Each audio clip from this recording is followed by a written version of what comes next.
You're listening to the Sales Hunter podcast. My name's Mark Hunter. And hey, AI, we've all been talking about it, but how do we use AI to really find out what the customer is thinking about? To help us think about that, Terry Brock is going to join. Brock is a Hall of Fame speaker. He is a master of all things when it comes to artificial intelligence. Why am I talking? Let's get the show going right now.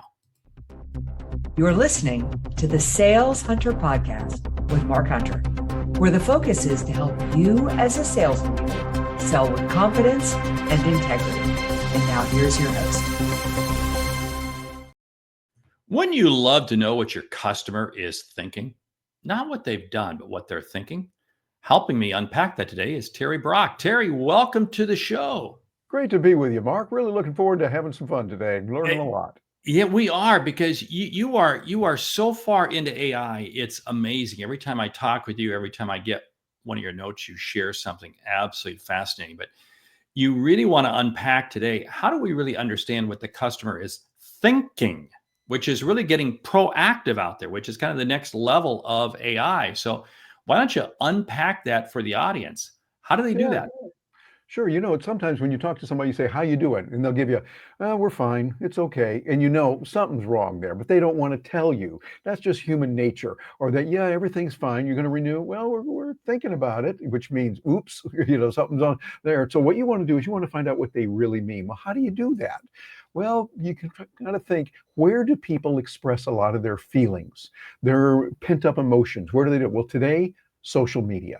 They'll go to social media and say, boy, I dealt with this company and they were no good. This is what they did to me.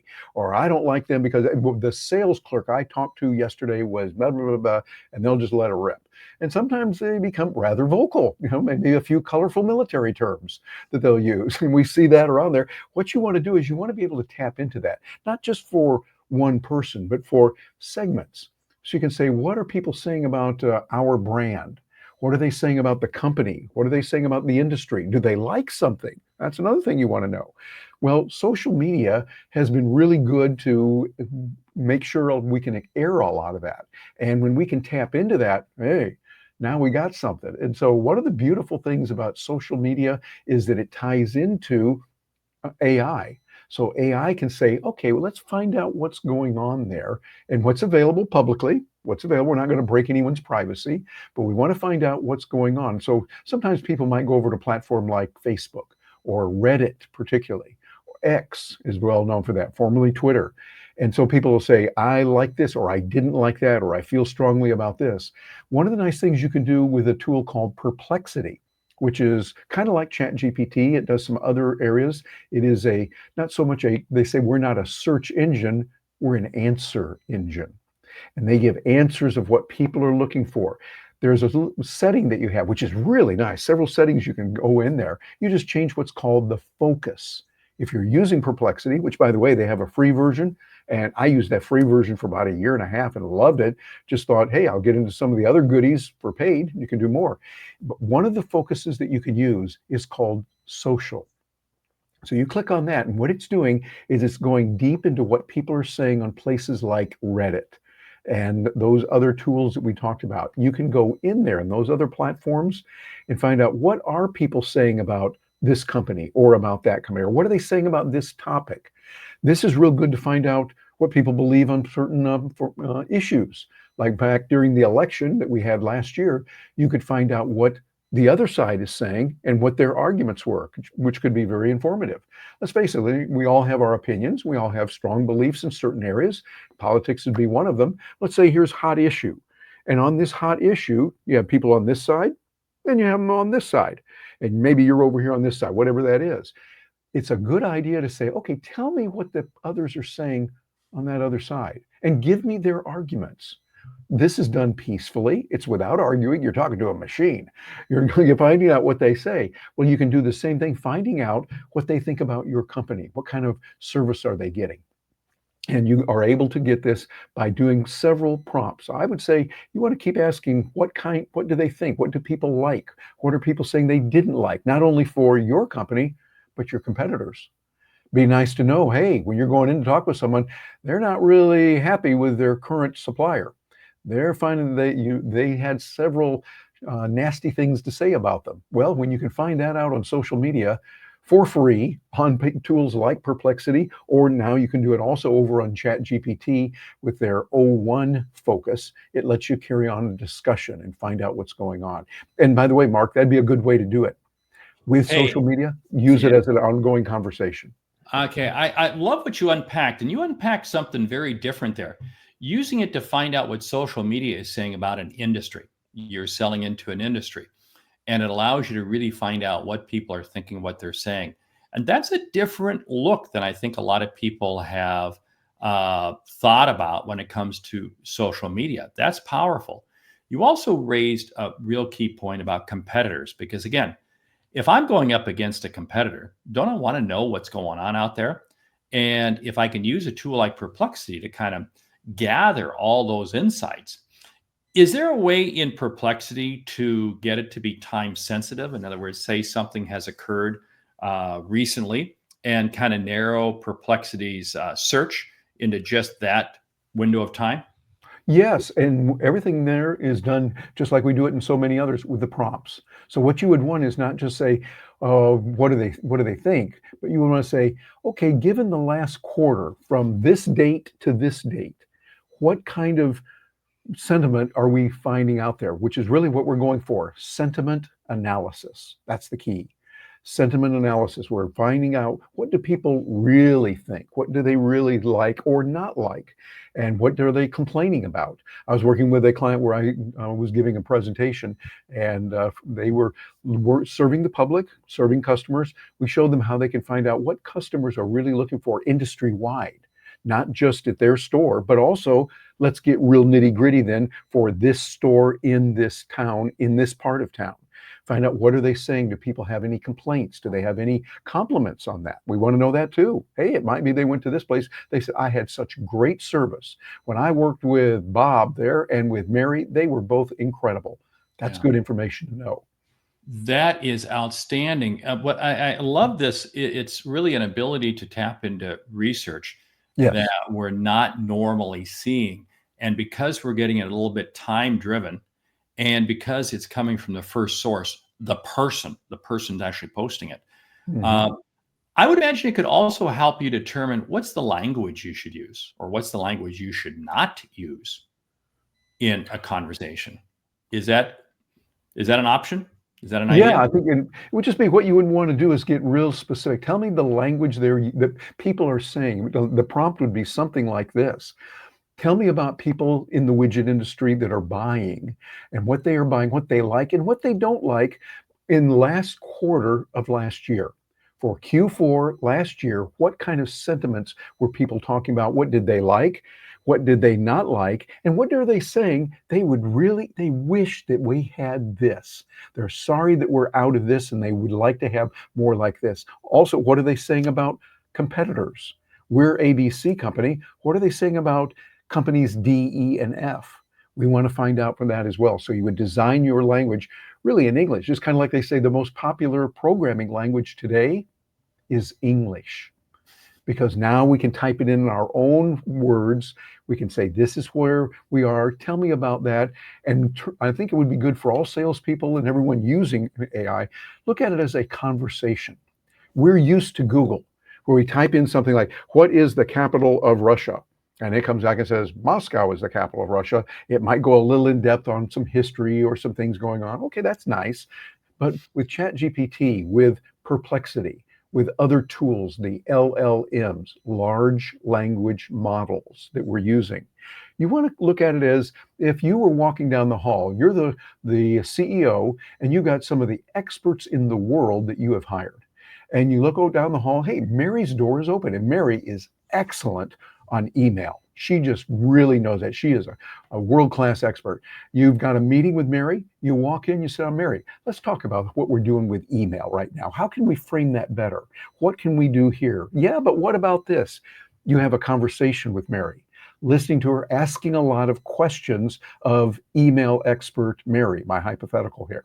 And you could say, let's find that out, what she's thinking, what she says works, what she says won't work.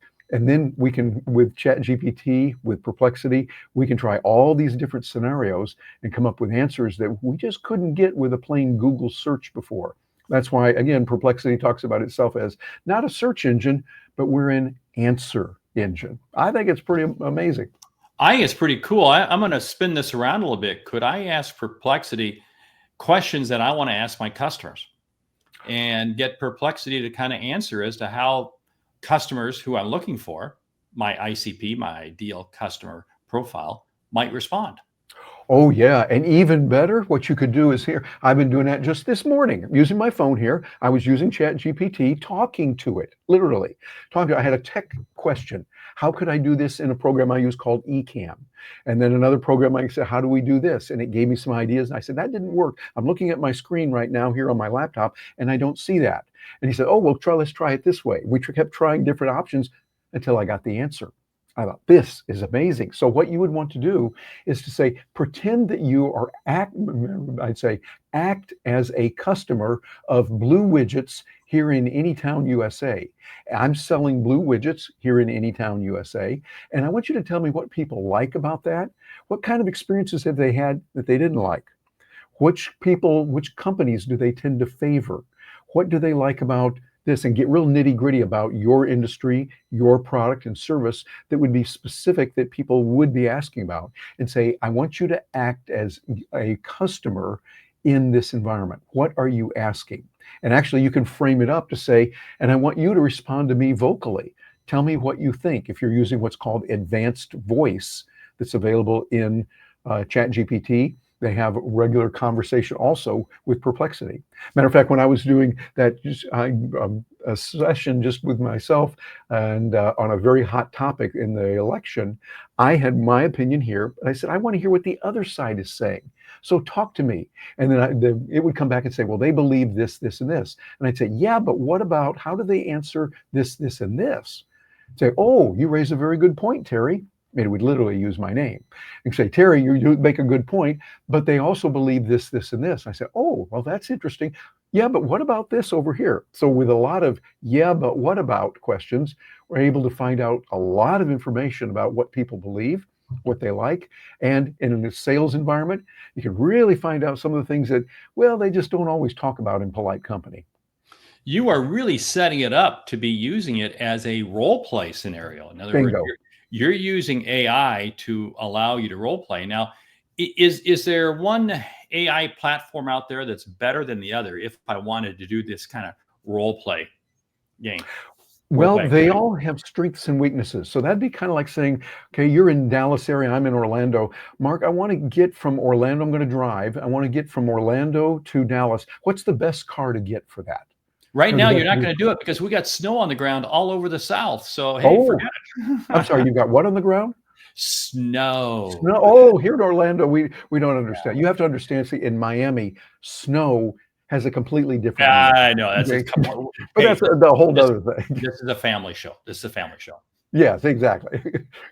But the thing is, yeah, you can set that up so there's no one best, but they have, what I recommend is you have a couple of different ones, 2, maybe 3 that you can use. The reason I say that, undergrad degree was radio, TV, and newspaper. I'm a journalist by training, and we learned in journalism, when you get a story, you want to have 3 non-corroborating sources.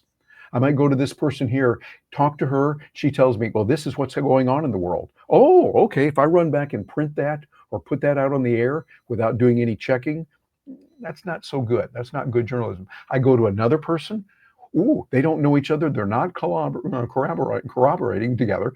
This person here tells me the same thing. Hey, that sounds good. Then we say, it must be a coincidence. Then we go to a third person, says the same thing. And again, there's no corroboration between all of them. Okay, now it's a trend. Well, we say that with tongue firmly planted in cheek. The idea is you get 3 people saying it. Okay, you got a little more reliability, but still all 3 could be wrong. And so what you want to do is do checking by using the LLMs, those large language models. I recommend on those super important areas, you'd check ChatGPT, you would check Perplexity, possibly I would want to look at Claude. Claude is one of the best and very accurate, particularly with the sonnet focus. These are the terms to be aware of. Sonnet, as we're recording this, 3.5 is their most recent. So what we can do is we can look at that, and I'm asking the same question to 3 different sources to say, tell me what you think. And then I start saying, oh, look, these 3 are saying the same thing after searching, in this case, millions of other data points out there in the interwebs. Looking all over the internet, saying, okay, we're seeing this over and over. Now I've got a little bit more reliability that what I'm hearing, given that I'm seeing it from many different areas, is probably what's going on. And that's good for me to know.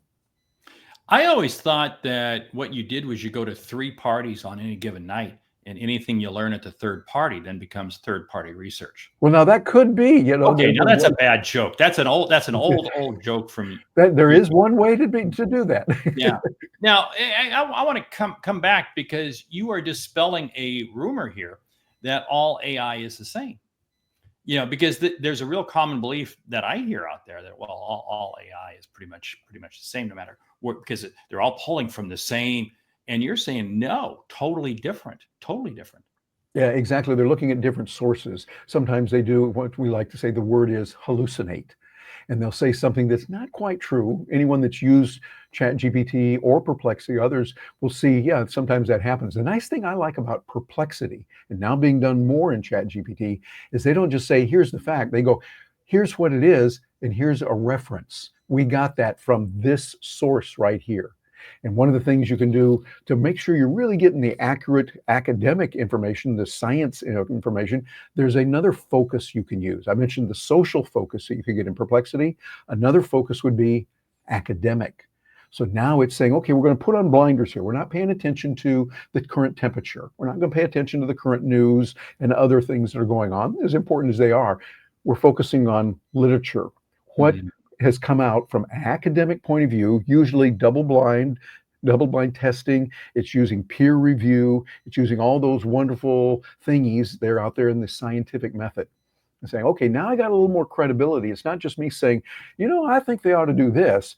Rather, I'm saying, well, according to a recent study, Dr. Smith and Dr. Jones of East Wakahuga University, a real good place, I'm sure, went in and they did this research and they found this tendency and they found this worked here, that did, and another study corroborated with that and said, okay, supported, and they found similar things.